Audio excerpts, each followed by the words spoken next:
Political leaders in Northern Ireland have condemned the rioting that's raged in Belfast for 6 nights, but criticised each other about the underlying causes. Police were attacked, petrol bombs were thrown, and a bus was set on fire last night. In total, 55 police officers have been injured in the violence.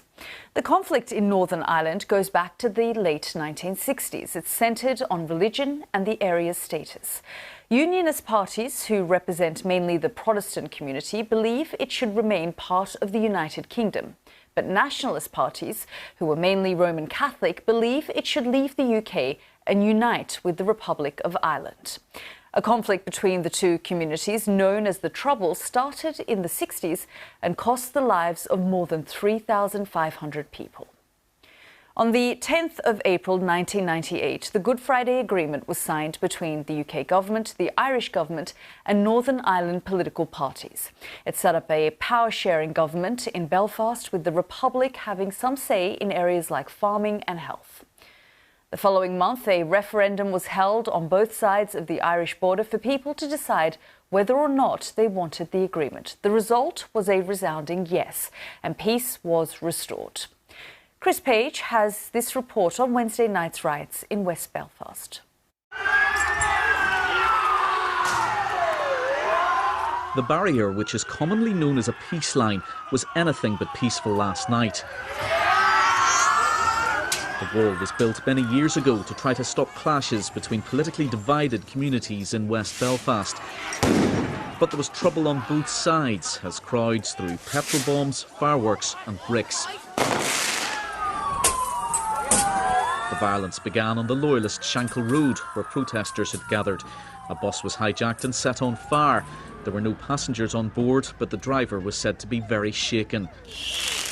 Then, across the Peace Wall in the Springfield Road area, Republican youths rioted. Community representatives tried to calm the situation. It's sad to see this. We're trying to appeal to these young people that this isn't the answer. They shouldn't be engaging in violence, sectarian violence.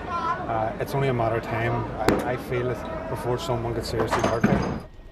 People in Northern Ireland had hoped that scenes of destruction like this belonged well in the past. But today, as the debris and damage from last night has cleaned up, the question is, does the violence of the last week have the potential to escalate? My appeal to those that wish to organise disorder is not to do it. It will be the subject of investigation, and it serves no purpose. Nobody wants to see the scenes that we have seen last night. We now have a new generation of children and young people who have been exposed to things that they won't have seen previously. Understanding Order 11, I have summoned the Assembly to meet today. Police briefed ministers in the devolved government this morning, and the Stormont Assembly returned early from its Easter break to discuss the issues. There can be no place in our society for violence or the threat of violence, and it must stop. Just as it was wrong in the past and was never justified, so it is wrong now and cannot be justified. As political leaders, we must stand united in appealing to all concerned to refrain from further threats or use of violence, and recognise that it's only through democratic politics that we can solve our problems and concerns. Both Boris Johnson and the Irish Prime Minister Micheál Martin have condemned the violence. It's been the most sustained period of unrest on the streets in Northern Ireland for some time. Only small areas have been affected so far, but many people in this part of the UK are feeling a new and yet familiar sense of concern. Chris Page, BBC News, Belfast. Well, earlier I spoke to Jonathan Powell, former British chief negotiator on Northern Ireland at the time of the Good Friday Agreement. Here's what he had to say about the violence. Well, not all the riots have been simmering for some time. The riots are engaged in by criminal elements who are using very young children, as young as 12 and 13. But the underlying political problems really date back to Brexit. The problem was Brexit was always going to hurt one community's rights.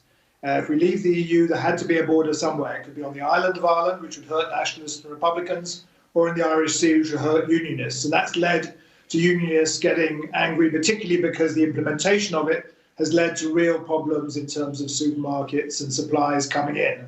So it's coming from that, and then it's coming from the DUP, the Unionist Party, who called on the head of the police to resign after he allowed a Republican funeral to go ahead despite the COVID rules. So you've got this simmering tension, and it's very sad to see this kind of violence on the street again.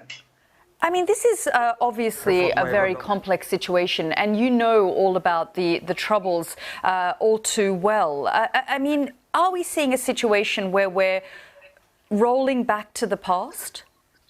No, I don't think this will take us back into the troubles, but I do think that politicians are playing with matches. This is the time of year in Northern Ireland when, as the evenings grow longer, you can get into sustained rioting. We often have in the past. And now you have the two communities attacking each other again, which happened last night. This could take off in a very ugly way. I really do think it's incumbent on the political leaders in Northern Ireland to come together and to actually do the right thing to stop this. They can do that if they're united. It's also time for the British government to get involved along with the Irish government and use their good offices to start dialogue rather than allowing this violence to take place. Boris Johnson's taken a week before he's even commented on it. The Irish Prime Minister has been anxious to take action. I hope the British government will take their responsibilities seriously. I suppose the focus has been on the pandemic, but once the pandemic fades, the focus will have to come on the long-term effects of Brexit again. It will. Brexit is going to be a problem for Northern Ireland. It always was going to be so. John Major and Tony Blair pointed this out during the referendum campaign. We now have the Northern Ireland Protocol, that we have the border in the Irish Sea, and it's going to have to be made to work. And I think it's very important the British government engages responsibly with the EU and making that work, and that the EU is flexible in the way that it makes some of these regulations work. The British government has approached this in the wrong way, as making it an argument with the EU, whereas actually they have a common interest in facilitating this and ensuring it does not cause problems. I mean, do you feel that the political leaders and the police aren't doing enough? I think the police are doing the best that they can. It is very difficult in these circumstances to deal with rioting and to deal with some of the loyalists who've been stirring it up, who are actually basically criminals. So I do have a lot of sympathy for the police. As I say, my problem is that politicians are taking really dangerous steps. This is a time of year when we know there can be trouble in Northern Ireland, and they are literally playing with matches with the gas leaking all around us. And I do hope they're going to stop and actually try and calm things down. How is the British government widely viewed? Well, the British government is supported by one half of the community, by the unionist community who want to remain in the United Kingdom, and disliked by the other half. But the problem with Brexit was a majority of people in Northern Ireland voted to remain in the EU, a large majority. And so they have been forced out of the EU against their will. And that's part of the trouble that we're facing in Northern Ireland now. I mean, when you say the political leaders are playing with fire here, what exactly are they doing and saying, or do you feel that they're not doing and saying enough? I do think it's a wrong thing for Arlene Foster, who's the DUP leader, to be demanding that the Chief Constable, the head of the police, resign at this stage. We do not want the police being discombobulated right at the beginning of this difficult season. We need some stability in the police and everyone supporting the police. And I think it's a terrible mistake to try and undermine him. What we're seeing, though, as you say, is frankly young children and teenagers out on the streets. It is. This is actually much younger than we've seen before. The dissident Republicans, so the terrorist group on the other side, have been using youngish teenagers to attack people, and that caused journalists to be shot a couple of years ago. This time it's young loyalists, so from the Protestant population, and they're being used by these older men who are basically criminals to go out on the street and create this trouble. It's a very disturbing new feature. Yeah, I mean, and I want to talk a little bit more about that. If that is something that we've seen them use as a tool, again, why isn't the police able to crack down on that? It's very difficult. These organisations are almost like mafia-type organisations. They have a hold over the community. They can threaten people if they release information. So the police find it very hard to crack down on this kind of crime. I think there needs to be part of an effort to reach out to the people in those communities who want to take politics. They haven't been represented politically since the sad death of their leader, David Irvine, who played a key role in the negotiations of the Good Friday Agreement and subsequently. So they don't have a political voice. They need to be engaged in dialogue. And these are very deprived areas, the lowest level of educational achievement anywhere in Europe.